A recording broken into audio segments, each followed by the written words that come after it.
가족끼리 참 우리 예배드리기를 잘하고 있습니다. 참 잘하고 있습니다. 주님의 은혜가 가득하길 원합니다. 그렇게 인사했으면 좋겠습니다. 함께 읽은 레위기 15장 25절에서 30절 말씀은 육출병, 그러니까 몸에서 이렇게 피가 나는 그런 병을 얘기하는데, 그 중에서도 여성의 몸에서 발생하는 일반 생리적인 현상이 아닌 다른 지속적인 이상에 의해서 유출되는 현상에 대한 내용을 담고 있습니다. 부자연스러운 이런 유출병은 여자를 제의적으로 부정하게 만듭니다. 그런데 이런 유출병이 단순히 그 여인 자신만을 부정한 상태로 만드는 것이 아니었습니다. 이러한 부정은 그녀가 접촉한 사람과 또 사물 모두를 다 부정하게 만듭니다. 또 그것은 부정의 부정, 다시 말해서 부정의 연속작용을 계속해서 일으켜서 그녀로 인해서 부정해진 사람이나 혹 사물에 접촉된 것은 또다시 부정해지는, 옆에 사람을 만지고 또 만지면 마치 이게 다 전달돼서 10명이면 10명, 100명이면 100명 다 부정하게 될 수 있는 것입니다. 그렇기 때문에 이런 유출병이 있는 여인은 성전에 나갈 수가 없었습니다.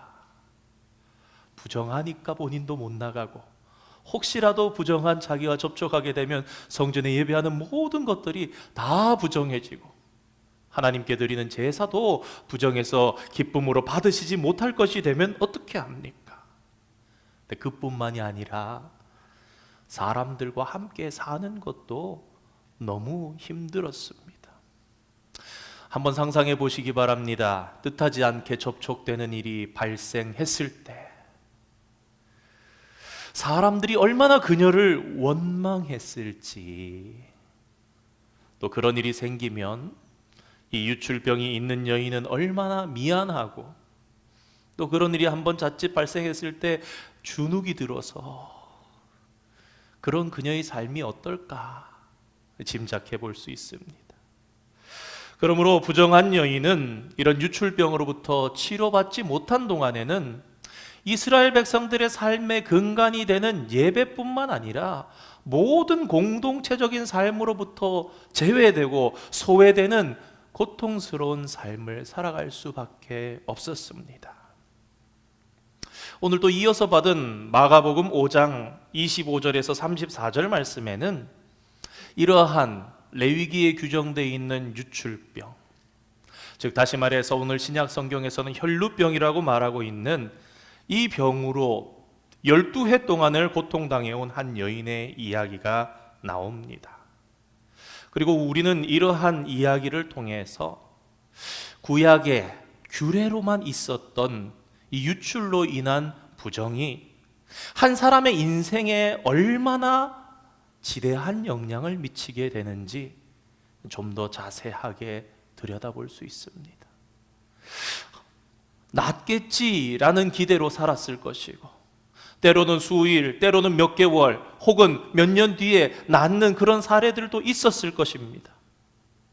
아마 주님께서 계시는 동안 이 12해를 혈루병으로 앓았던 이 여인을 통해서는 정말 예수님의 메시아 되심의 그 의미를 또한 보여주시는 그런 상징도 있었을 것입니다. 그런 극심한 사례를 통해서 유출로 인한 부정이 얼마나 지대한 영향을 미치나, 무려 12년이라는 긴 시간 동안 이 여인이 부정한 상태에 있었기 때문에 그녀의 삶은 그야말로 피폐해졌습니다. 오늘 마가복음은 그러한 그녀의 형편을 아주 비디오를 보듯이 묘사하고 있습니다. 그녀가 많은 의사들을 찾아다니면서 이 병으로부터 벗어나기 위해서 얼마나 몸부림쳤는지 말해줍니다. 그럼에도 불구하고 불행히도 그런 그녀의 노력은 오히려 상황을 더욱 악화시켰고 병세는 더욱 심각해져 갔습니다. 돈은 다 허비해버리고, 그런 상황 속에서 그녀는 병을 고치시는 예수님에 대한 소문을 들었고 그분을 만나기 위해서 다가갑니다. 그리고 마침내 이 유출병으로부터 고침을 받게 되었습니다. 이것은 우리가 잘 아는 이야기입니다. 그러나 이 혈루병에 걸린 여인의 이야기를 우리는 오늘 저녁에 좀 더 확장해서 그 앞뒤를 감싸고 있는 회당장 야이로와 그의 병든 딸의 이야기와 함께 읽으면 오늘 본문의 내용이 단순히 유출병만이 아니라 그것을 넘어서서 좀 더 많은 이야기를 담고 있구나 하는 것을 알게 됩니다. 그리고 바로 이것이 마가복음을 기록한 저자 마가가 이 사건을 이렇게 기록하고 있는 의도이기도 합니다. 한번 생각해 보시기 바랍니다. 마치 예수님과 이 회당장 야이로가 이제 만나서 한 사건을 일으키기 위해서 가고 있는데 마치 인터셉트 하듯이 가로채듯이, 그래서 그 사이에 훅 하고 들어와 가지고 샌드위치처럼 구성을 하고 있는 오늘의 본문, 그것을 통해서도 이러한 구조를 통해서 마가가 무언가 우리에게 전달하고자 주고자 하는 그런 의도, 그런 목적, 그런 이유를 가지고 있겠구나라는 것을 우리는 쉽게 알 수 있습니다. 사인을 주는 겁니다. 우리로 하여금 이 두 가지 이야기는 함께 읽으셔야 됩니다. 그런 얘기를 마가가 하고 있는 거예요. 실제로 오늘 마가복음 본문은 이러한 구조와 상응하기 위해서 이 회당장과 야이로의 딸, 그리고 이 12해 동안 혈루병으로 고생한 이 여인, 이 두 가지 이야기 사이에 여러 가지 연결고리들을 연결해 놓고 있는 것을 보게 됩니다. 먼저 이 두 가지 이야기의 중요한 연결고리가 되는 이 두 사람의 여인, 다시 말해서 야이로의 딸과 혈루병으로 고생한 여인은 몇 가지 공통점을 가지게 되는데요, 한번 생각해 보기를 원합니다. 첫째로 이 두 여인은 모두 12라는 숫자로 연결되어 있습니다. 혈루병 여인은 12해 동안 병으로 고생했고, 오늘 본문에 등장하는 야이로의 딸은 죽었다가 살아났을 때 이때 그녀의 나이가 12살이었습니다. 이 중요한 숫자의 연결고리는 마가가 이 두 명의 여인의 이야기를 의도적으로 하나로 묶어 놓았다라는 것을 보여주는 아주 중요한 단서가 됩니다. 두 번째 공통점은 이 두 여인이 모두 딸이라고 불리고 있다라는 것입니다.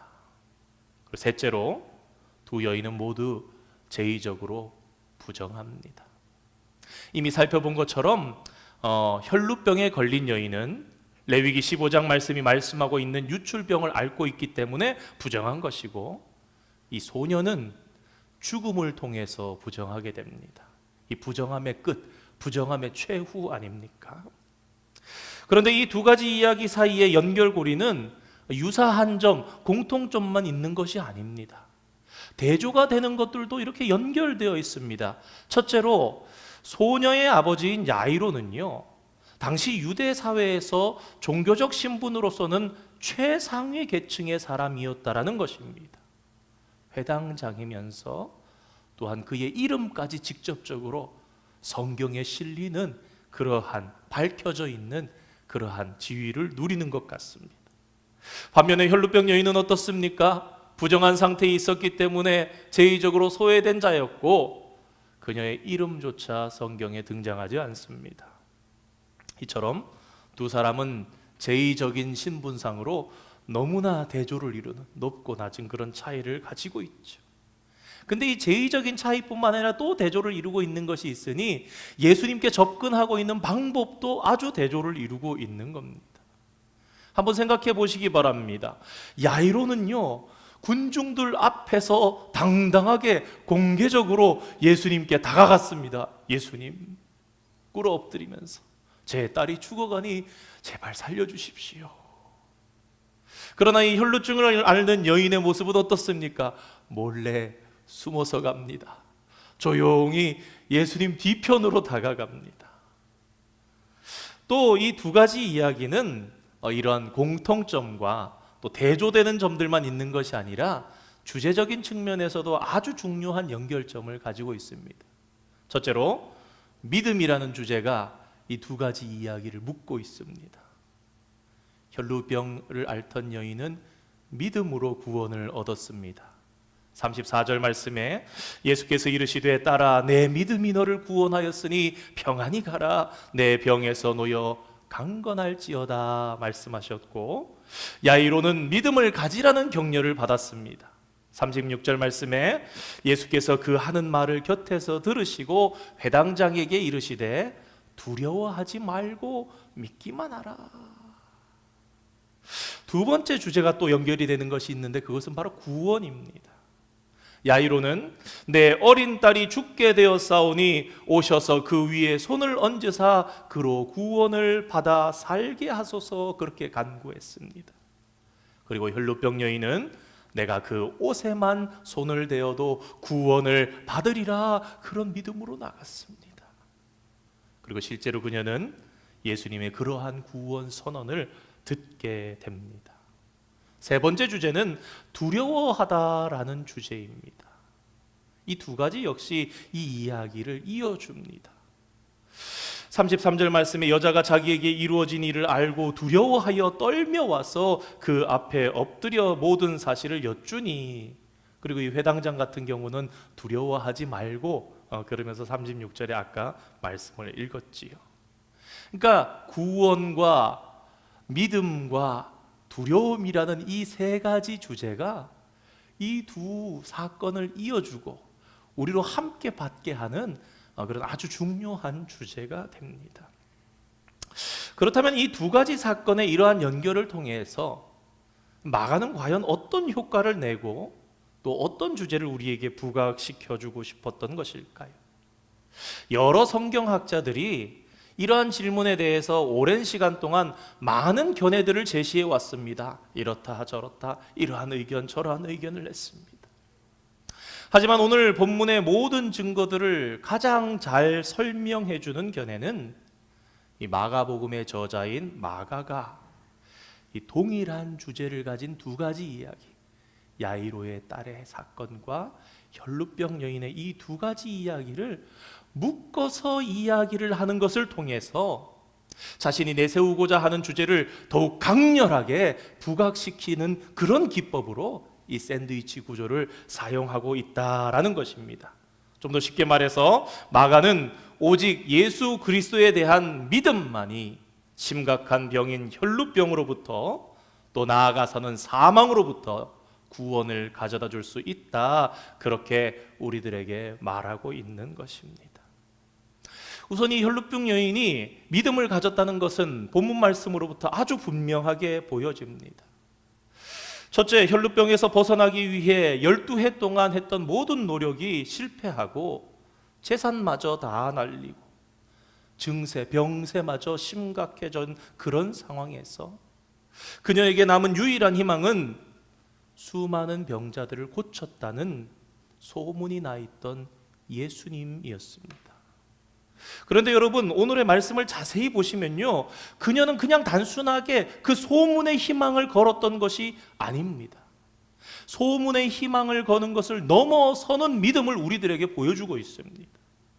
그녀가 어떤 믿음을 가집니까? 그녀는 예수님을 한 번도 만나보지 못했음에도 불구하고 예수님이 이런 분이시라면, 그분은 메시아시구나, 그분은 하나님의 아들이시구나, 그렇다면 나는 그분에 직접적으로 만나지 못하더라도 옷에 손을 대는 것만으로도, 내가 옷을 만지는 것만으로도 병이 나을 것이라고 믿었다라는 것입니다. 그리고 이러한 믿음은 마가복음이 1장에서부터 5장까지 진행되어 오는 예수님이 누구신가를 소개하는 그 모든 사건들 가운데 이전에 등장했던 그 어떤 사람, 그 어떤 병자로부터도 표현된 적이 없는 아주 놀라운, 아주 큰 믿음이었다라는 것입니다. 마가복음 5장이 이 여인의 큰 믿음을 너무나 분명하게 말해주는 바람에 사실은 회당장이었던 야이로 역시 큰 믿음을 보여줬거든요.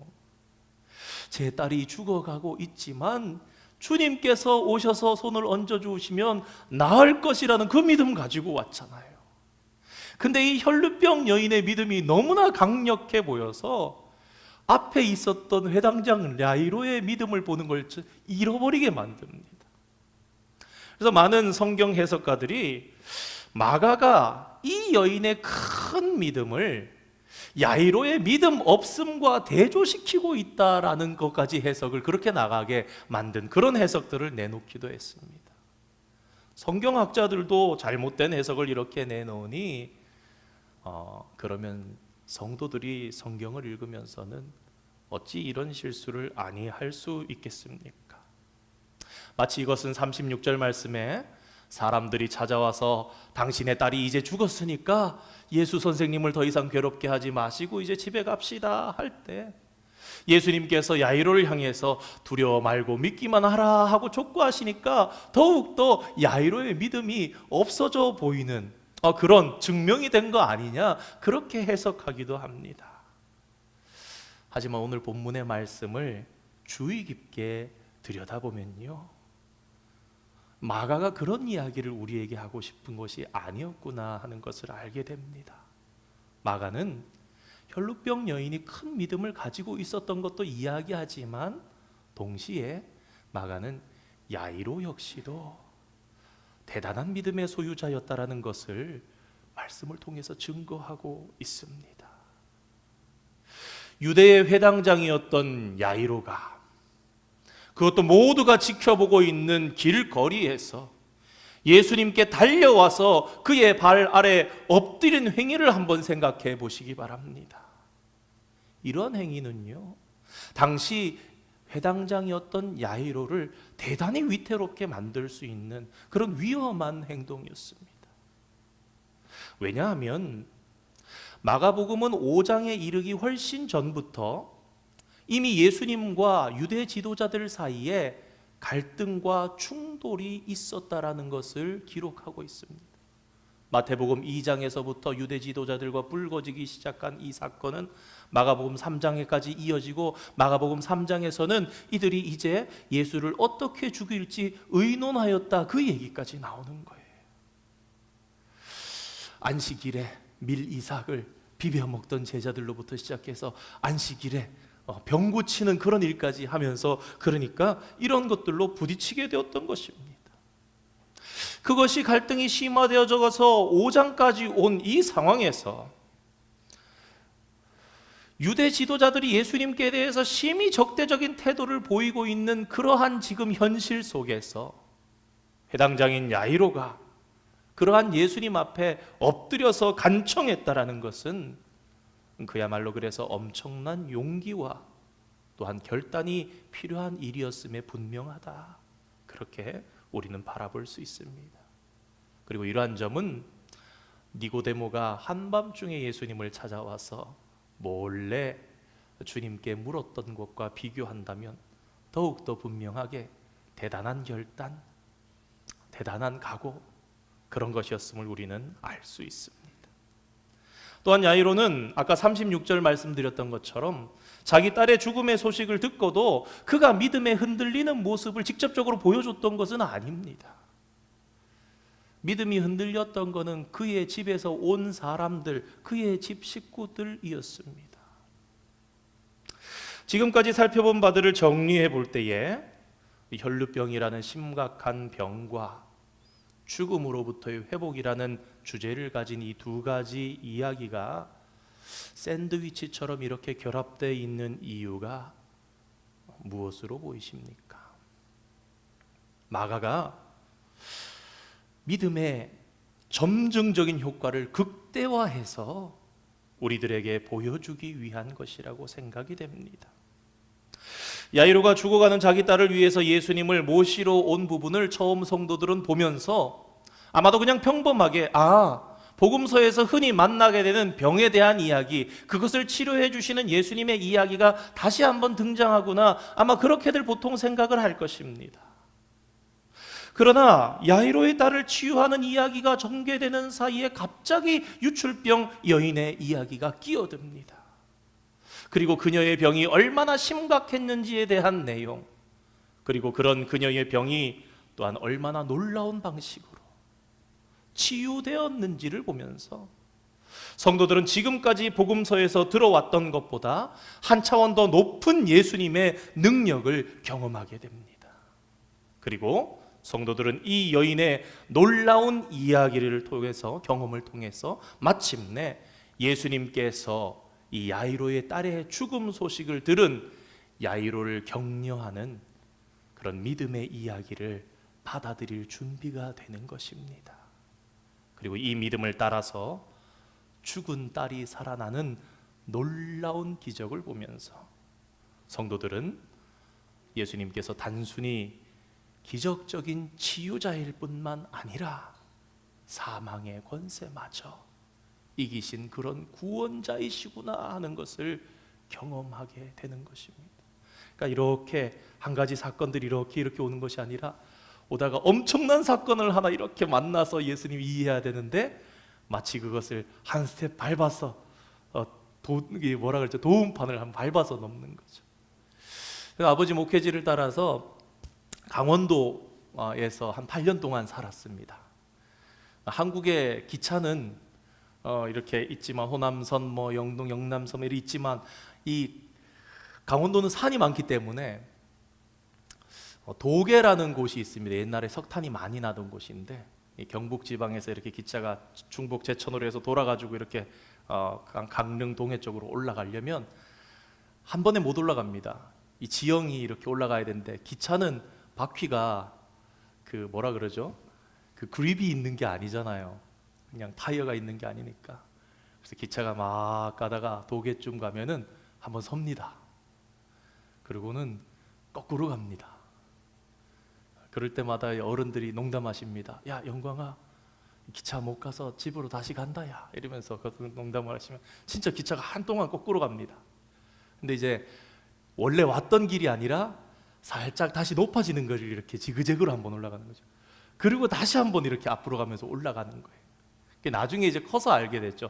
아, 이게 여기서 한 이만큼을 올라가야 되는데 한 번에 잊지를 못하니까 이거를 이렇게 왔다가 뒤로 왔다가 또 앞으로 가는 거예요. 오늘 이 야이로의 이야기, 그런데 그것을 하나 스텝을 혈루병 여인의 이야기를 밟으면서 이 위대한 이야기를 잘 소화할 수 있도록, 그래서 이 의미를 잘 전체적으로 이해할 수 있게끔 그렇게 의도했던 마가의 의도, 예수님을 그래서 제대로 소개하고 싶었던 그런 의도가 오늘 이 이야기 속에 들어있는 것입니다. 그런데 야이로의 딸이 죽음에서 살아 돌아온 이야기와 혈루병에 걸린 여인이 고침을 받은 이 두 가지 이야기는 오늘 앞서 읽은 레위기 15장의 내용뿐만 아니라 레위기 전체의 신학과 상당히 밀접한 연관을 가지고 있습니다. 그래서 시간을 좀 화려해서 레위기의 부분도 함께 읽었던 것입니다. 조금 정리해보고 이제 마치겠습니다. 유출병은 전염성이 대단히 강한 부정을 야기시키는 병입니다. 그리고 죽음은 그 부정의 최종적인, 부정의 최고의 모습입니다. 구약은 단지 어떤 것이 정결한 것인가, 그리고 어떤 것이 부정한 것인가에 대해서 규정을 합니다.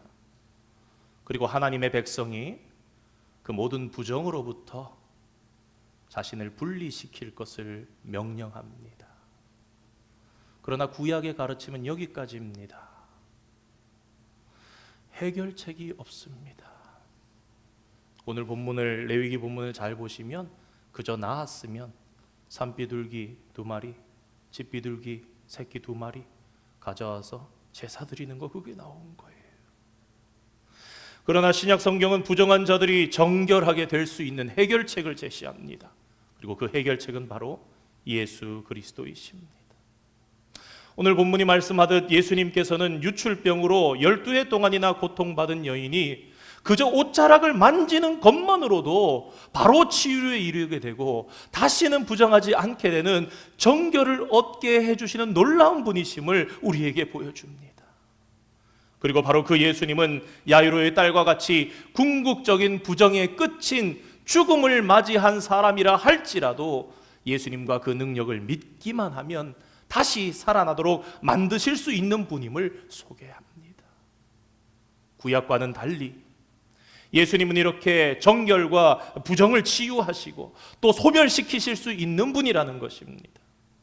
마가는 그것을 너무나 놀랍게 오늘 우리들에게 말하고 싶었습니다. 제가 오늘 이렇게 말씀을 전하는 것은 우리가 이미 이 본문들을 여러 차례 읽어서 이러한 충격요법으로부터 이미 벗어나 있겠지만, 그러나 오늘 마가복음 5장의 이 사건이 얼마나 놀라운 사건을 마가가 소개하고 싶었는지 그 마가의 마음을 다시 한번 느껴보기를 원합니다. 그래서 이 두 가지 사건을 샌드위치처럼 구성시켜서 예수님의 증인된 마가가 마치 예수님께서 야이로에게 말씀하셨던 것 같이 증인되어서 오늘 저와 여러분에게 이야기를 하는 것입니다. 마가가 무엇이라고 권면합니까? 오늘 말씀의 제목입니다. 두려워 말고 믿기만 하라. 아까 주제가 세 가지라 그랬잖아요. 믿음, 구원, 두려워 말라. 구원해 준다는 거예요. 믿기만 하면. 그러니 두려워 말라. 두려워 말고 믿기만 하라. 사랑하는 성도 여러분, 우리 중에 아픈 지체들이 있습니다. 우리 중에 부정하여져서 혹은 젊은 날에는 지켜왔던 양심을 어느 날 보라보니 내가 그 양심을 잃었구나라는 걸 깨닫고 그런 나를 괴로워하는 자도 있습니다. 만약 지금 이 구약 시대였으면 그저 나누고 배제될 뿐입니다. 그러나 성도 여러분, 이제 우리에게는 예수 그리스도께서 계십니다. 그리고 그분은 오늘 마가가 소개하는 것처럼 능력에 한계가 없는 분이십니다. 해결자가 되십니다. 두려워 말고 믿기만 하라. 오늘 우리에게도 말씀하시는 그 주님의 음성이 들려지기를 원합니다. 그러므로 사랑하는 성도 여러분, 두려워 마시고 믿기만 하시기 바랍니다. 혈루병에 걸려서 12년 동안이나 자신을 부정하게 만들고 아무도 고치지 못했던 병에서도 노임을 얻었듯이, 야이로의 딸이 최종의 부정 상태인 죽음에서도 그 권세로부터 구원을 받고 노임을 받았듯이, 우리의 모든 부정과 우리의 모든 죄로부터 정결하게 되는 길이 바로 우리 예수님께 있음을 기억하시고 그 주님 붙드시고 저와 여러분이 어떤 상황 속에 있다 할지라도 포기하지 아니하시고 소망을 가지시는 그런 저와 여러분 되기를 주님의 이름으로 축원드립니다. 우리 오늘 말씀을 생각하면서